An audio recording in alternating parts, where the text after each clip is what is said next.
할렐루야. 오늘 금요일 저녁 육체의 피로를 이겨내고 하나님 앞에 예배드리기 위해 오신 여러분 주님의 이름으로 축복합니다.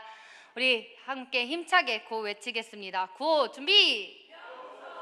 승리를 모이면 기도하고 이단 신천지. 할렐루야. 감사합니다. 이제 이 승리를 경험하라를 외치는 날이 이제 한 달밖에 남지 않은 것 같습니다. 우리 2024년 정말 주님의 승리를 경험하며 마무리할 수 있는 우리들이 되었으면 좋겠습니다. 여러분들은 예수님을 믿는다 하는 이 사실에 감사하며 살아가고 계신가요? 오, 아멘이 커서 너무나 감사합니다. 네, 우리가 예수님을 믿는다고 하지만 사실 진짜 믿는 자의 모습인지 내 삶을 보면서 내가 정말 믿는다고 하는 사람이 맞는지 의문이 들 때가 저는 많은 것 같습니다. 과연 믿는 사람의 모습이 이래도 되는 건가? 저한테 그런 의문이 자주 들었습니다. 그런데 내가 예수님을 믿으려고 할 때, 내가 내 힘으로 믿으려고 할 때는 올바른 방향이 아닐 때가 많고 그것이 힘들고 지칠 때가 많지만 내가 믿으려고 할 때는 그것이 잘 되지 않습니다. 제가 어렸을 때 말씀을 읽는데 모태신앙으로 자라왔기 때문에 이 성경 말씀이 다 믿어지고 다 당연하게 여겨져야 되는데 도저히 이 말씀이 믿어지지 않는 거예요. 예수님이 오신 것까지는 이해가 되는데 홍해가 갈라지는 사건이라던가 바위에서 물이 나온다는 사건이라던가 이런 말씀들이 도저히 믿어지지 않더라고요. 그래서 하나님 앞에 하나님, 나는 이 말씀이 도저히 믿어지지 않습니다. 예수님의 제자 그 도마와 같은 모습이 바로 내 모습인 것 같습니다 라고 제가 기도를 드렸던 게 기억이 나는데요. 제가 이렇게 억지로 내가 믿으려고 할 때는 도무지 이 말씀들이 믿어지지가 않았는데 제가 하나님 앞에 이렇게 기도를 드리고 또 하나님께 이 믿음을 구하였을 때 언제부터인가 제가 노력하지 않아도 이 말씀들이 믿어지고 정말 예수님께서 살아계시다는 사실이 믿어지는 그 순간이 오더라고요. 우리 이런 믿음은 내가 믿는 것이 아니라 선물로 주어지는 것인 줄 믿습니다. 이 믿음이 예수님께서 주시는 것이라고 인정하고 난다면 예수님을 믿는다는 것이 얼마나 큰 은혜이고 기쁨이고 감사인지를 느끼며 살아갈 수가 있습니다. 여러분들도 방금 아멘을 크게 하신 것을 보니 믿음이 선물이라는 것을 인정하시며 살아가시는 것 같습니다. 오늘은 이 믿음에 관한 부분에 대해서 함께 말씀을 나눠보고자 합니다. 이 예수님을 믿는다는 것, 우리가 예수님을 믿는다 할 때 이 예수님을 믿는다는 것이 과연 무엇일까요? 예수님을 믿는다는 것은 복음을 받아들이는 것을 말하고 있습니다. 그렇다면 이 복음은 무엇일까요? 복음은 메시아를 통해 이루어진 구원의 기쁜 소식입니다. 하나님의 아들이신 예수 그리스도께서 죄인을 구원하시기 위해 인간의 몸을 입고 이 땅에 오셔서 십자가에 못 박혀서 3일 만에 다시 부활하셔서 승천하신, 그로 인해서 예수님을 믿는 모든 자에게는 구원을 주신다 하는 그것이 바로 복음인 것입니다.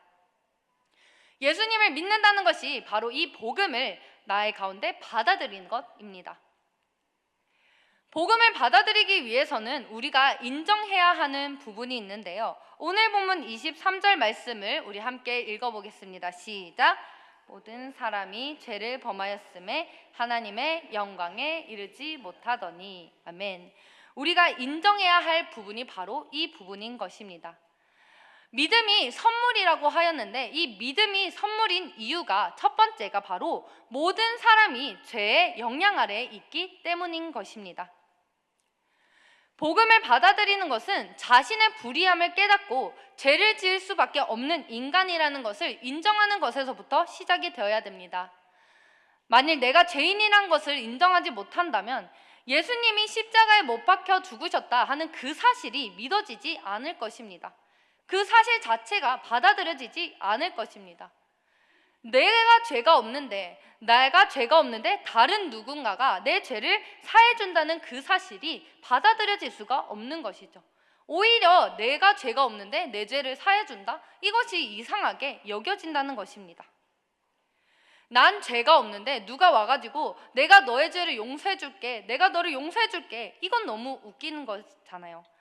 이렇게 예수님을 믿지 못하는 사람은 내가 죄인이라는 것을 받아들이지 못하기 때문에 이 복음부터 받아들이지 못하는 것입니다. 그러나 분명한 사실은 우리는 모두 죄를 가진 인간이라는 것입니다. 여기서 죄 없는 사람 손 들어보세요 한다면 아무도 손을 들지 못할 것입니다. 심지어 갓난아기라고 할지라도 그 갓난아기조차도 손을 들지 못할 것입니다. 왜냐하면 최초의 인간인 아담이 이 범죄함으로 아담 이후 태어난 모든 인류는 원죄를 가지고 태어났기 때문입니다. 이 원죄를 가지고 있기 때문에 이 원죄는 자범죄를 낳게 되고, 가르치지도 않았는데 아이들이 떼쓰고 거짓말하고 꺼집는 이런 모든 행동들이 다 원죄로 인해 나타나는 열매라는 것입니다. 이러한 죄로 인해 우리가 얻게 된 결과가 하나님의 영광에 이르지 못한다는 것입니다. 하나님의 영광이라는 것은 여러 의견 중에 하나님의 영광이라고 하는 것은 원래 하나님의 것이었던 그 영광이 사람에게 주어졌는데, 모든 사람이 죄를 범한 결과로 하나님께서 인간들에게 부여하신 그 영광스러운 지위였던 하나님의 형상을 상실하게 되었다는 것을 의미를 하는 것입니다. 우리가 하나님의 영광에 이르지 못한 것, 우리가 죄를 범하였기 때문에 하나님께서 우리를 영광스럽게 창조하셨고 그 영광스러운 지위에 앉혀 넣었는데, 우리가 이 죄로 인해서 하나님의 그 형상을 상실하게 된 것입니다.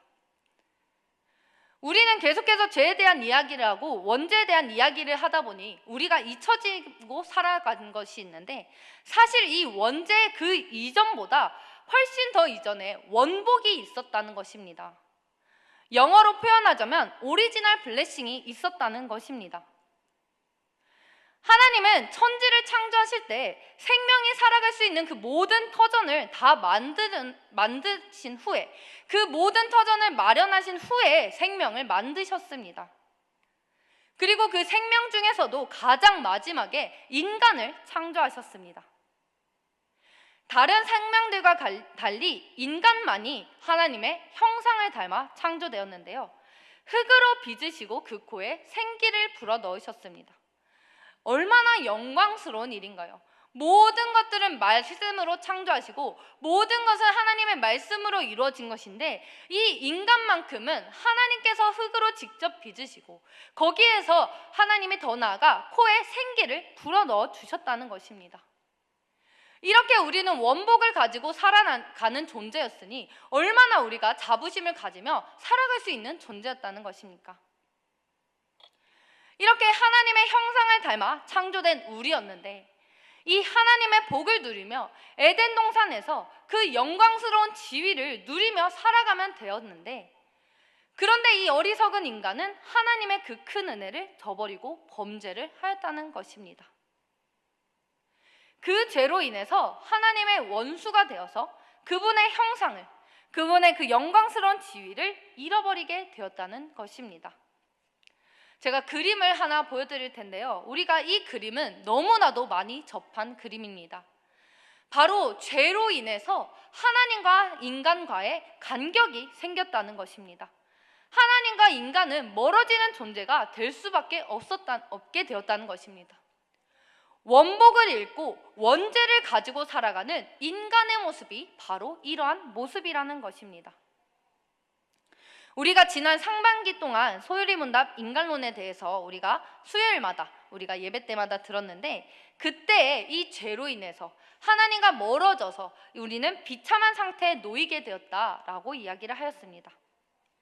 스스로를 구원할 수조차 없는 하나님의 그 영광스러운 지위를 잃어버린, 하나님의 형상을 잃어버려 하나님과 단절되어 살아가야 하는 아주 비참한 존재가 되었다는 것입니다. 그런데 이렇게 아무것도 할 수 없는 그런 인간을 하나님께서는 포기하지 않으셨다는 것입니다. 할렐루야. 하나님은 이미 인간을 구원할 놀라운 계획을 가지고 계셨는데 바로 독생자 예수 그리스도를 이 땅에 보내신 것입니다. 로마서 5장 8절 함께 읽어보겠습니다. 시작.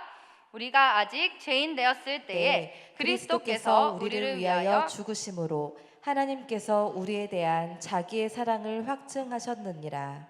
아멘. 우리 요한복음 3장 16절도 함께 읽겠습니다. 시작.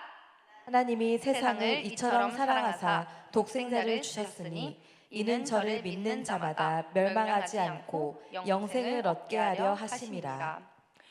우리를 너무나도 사랑하시는 이 하나님께서는 영광스러운 지위를 잃어버린 채로 인간을 내버려 두지 않으셨습니다. 하나님께서는 우리를 향한 구원 계획을 오히려 더 펼치셨습니다. 그리고 그것이 바로 그리스도의 속량입니다. 이 믿음이 선물인 이유 두 번째가 바로 우리를 사랑하셔서 우리의 죄를 속량하셨기 때문에 이 믿음은 우리에게 선물인 것입니다. 우리가 믿음이 선물인 이유가 첫 번째로 우리가 죄의 영향 아래 있기 때문이라고 하였는데, 하나님께서는 우리가 이 죄의 영향 아래 있는 것에서 놔두는 것이 아니라 이 죄에서 우리를 속량하셨습니다. 24절 말씀에 그리스도 예수 안에 있는 속량으로 말미암아라고 기록되어 있는데, 이 속량하다의 뜻을 우리가 짚고 넘어갈 필요가 있습니다. 속량하다라는 것은요, 대가를 지불하고 노예를 해방시키는 것을 의미를 합니다. 그런데 이 대가를 지불하기 위해서는 이 그만큼의 능력이 있어야 하는 것인데요. 쉽게 예를 들어서 제가 10만 원을 가지고 있습니다. 10만 원을 가지고 있는데 어떤 사람이 10,000원을 빚을 졌다면 제가 그 사람을 위해 10,000원의 빚을 제가 갚아줄 수가 있습니다. 그런데 10만 원밖에 가지고 있지 않는 제가 100만 원을 빚을 가진 사람이 있다면 저는 그 사람을 도와줄 수가 없다는 것입니다. 오히려 그 100만 원을 가진 사람이 저를 도와줘야 한다는 것이죠. 로마서 6장 23절에 죄의 삭은 사망이라고 하였는데, 이 죄를 지은 인간에게 남은 것은 오직 죽음뿐이라는 것입니다. 이 죽음은 단순히 육체적인 죽음만을 의미하는 것이 아니라 하나님과의 단절, 아까 보았던 우리의 그 그림처럼 하나님과의 단절, 영적인 죽음을 의미한다는 것입니다.